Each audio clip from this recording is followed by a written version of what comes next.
Hi, I'm Alexandra from Tribute, and we're here looking at Downton Abbey costumes with Downton Abbey costume designer Anna Robbins.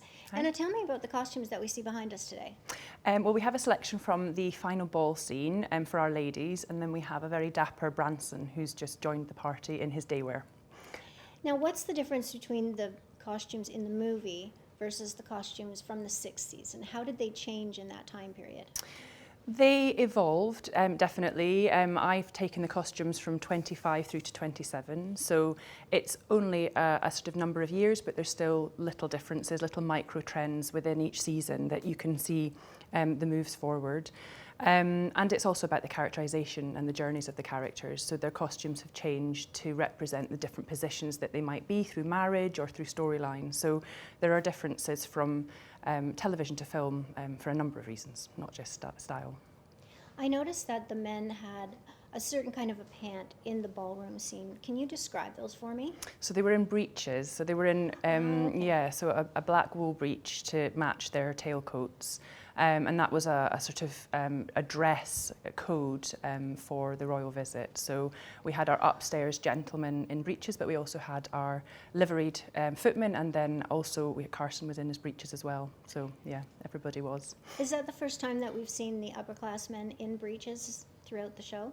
It is. It's the first time we've done breeches on the show, so that was a lovely thing to do. And it's also the first time we've seen the dress livery, so that sense of occasion and seeing that come out. So that was a wonderful opportunity to design the livery from scratch and have that made. Now, do you have any favourites from amongst the costumes?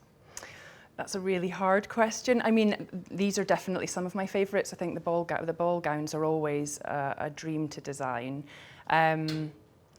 It's very difficult. I mean, I'd maybe add the Queen into the mix. I think it was a real privilege to design for her as a character, as a living person, you know, wanting to do it faithfully so that we felt that we'd represented her accurately, and the journey to go through the process of creating the foundation wear for Geraldine so that she then embodied the kind of posture and sort of physical shape of the Queen was a really exciting prospect.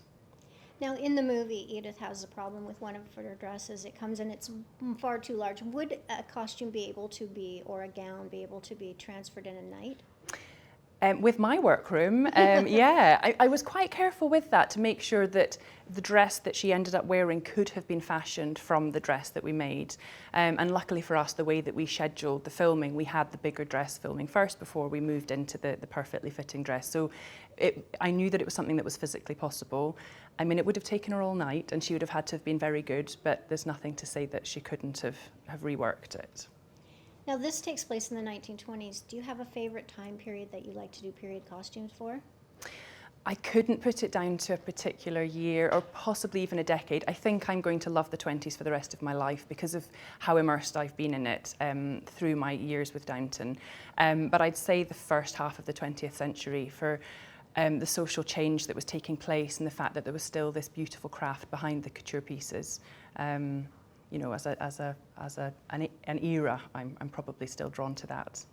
Would you like to do modern types of costumes? I do still. I'm very lucky. I tend to do contemporary and then period, and it keeps each genre really fresh. The way of approaching contemporary jobs is very different to a period show, so you've got to come out of one mindset and into another to an extent. And the job I'm on at the moment is both. It's contemporary with flashbacks, so that gives me the best of both worlds. Thank you so much for talking to me today. You're very welcome. Lovely to talk to you.